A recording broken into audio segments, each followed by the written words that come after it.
This next individual, Robert and I discovered not so much 1,000 years ago, maybe 500 years ago.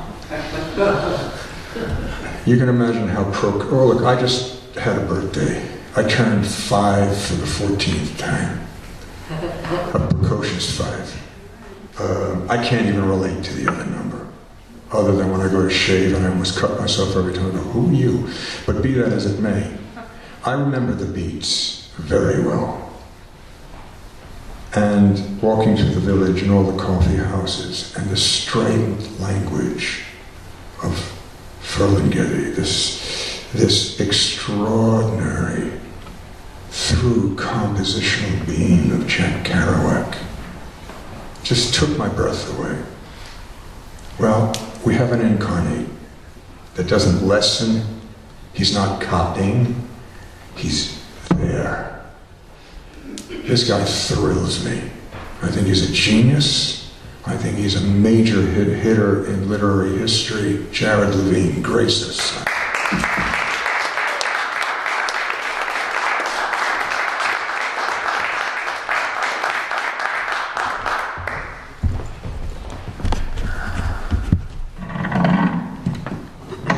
Happy birthday, man. Thank you, boss.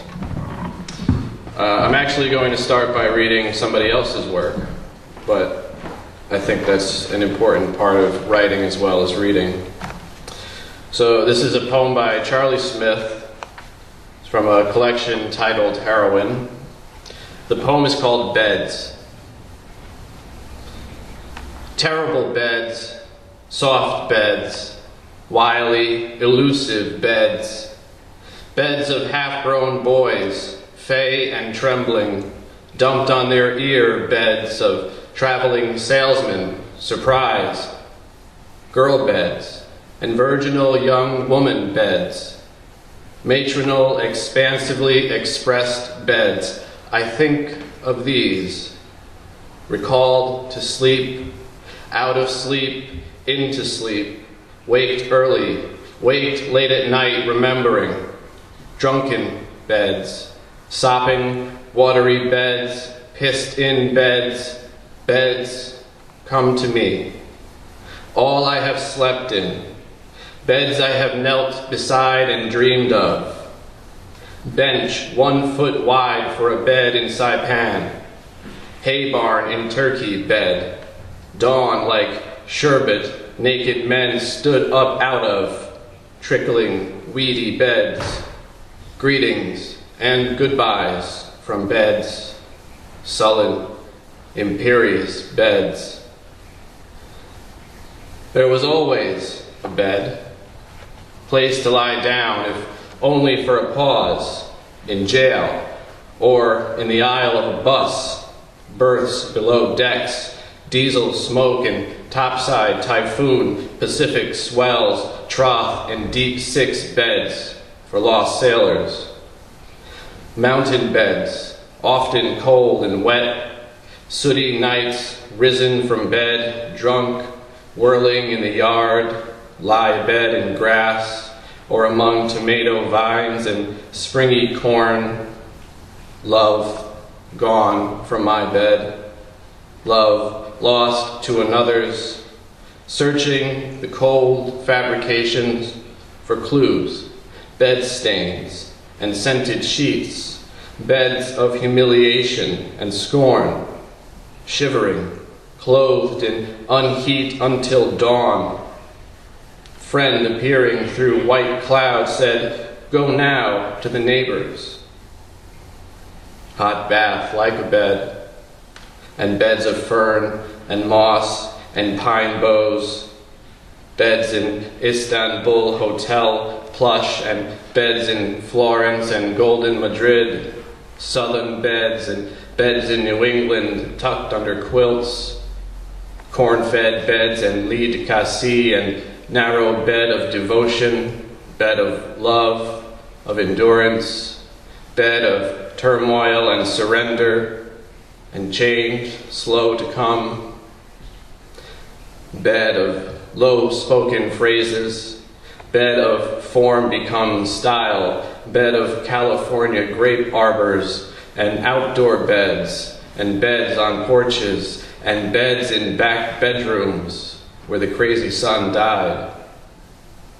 Beds in attics, and in upper stories down long stone corridors. Beds that trembled, and bunk beds, and beds without meaning.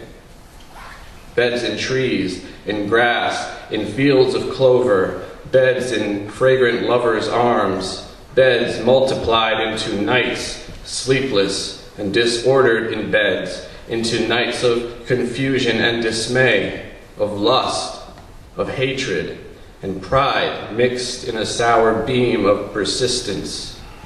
Nights of fear, nights of memory and applicable recall, nights of kisses, nights of frankness passing for truth, nights of delightful smells, nights on the river, by the sea, inland nights spoken of in hushed voices, nights by the wayside, nights come to bed late for no reason, nights spent for a time sitting on the bathroom floor, nights and days, and the next night in bed, recovering from serious illness, in beds without exits, beds stepped bold up to, beds unfolding like mysteries, childhood beds, the beds of adulthood and youth, Chinese beds, decent Norwegian beds,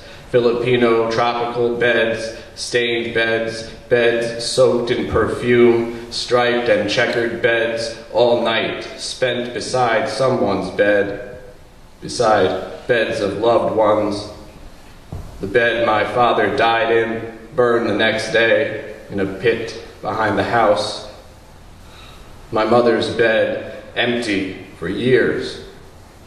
Beds of my wives, beds of children raised from their beds and sent forth into the world, soft and ample and undivided beds, nights lingering quietly in the mind, beds you spoke of as we lay after supper calm in our bed, listening to night come down around us, settled and consonant, happy in our bed. This bed's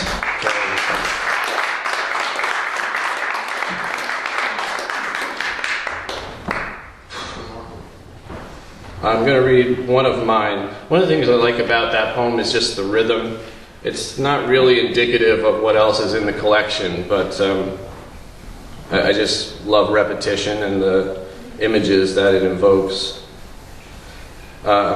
This poem was actually inspired by this venue. As you can tell, if you don't know, it's quite old, a lot of history, and just kind of gives me the vibe that I tried to write about here. This is called Open Mic.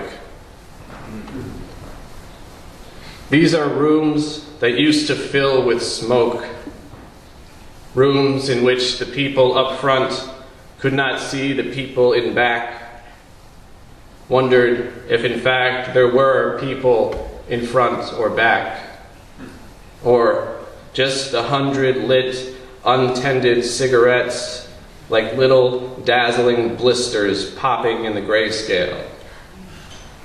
Rooms whose dimensions could not be discerned became more obscured for the squint. Rooms draped in wraith-like contrast, saturated blanket thick with carbon, unbreathable rooms where applause cleared the air and its echoes clung to the artist's clothes. These are rooms where truth was unshackled, rooms from whose emotions you could not hide, could not find a corner to cry in, even if you thought you could see it, even if you thought the doors were open, part of you would never leave. Thank you.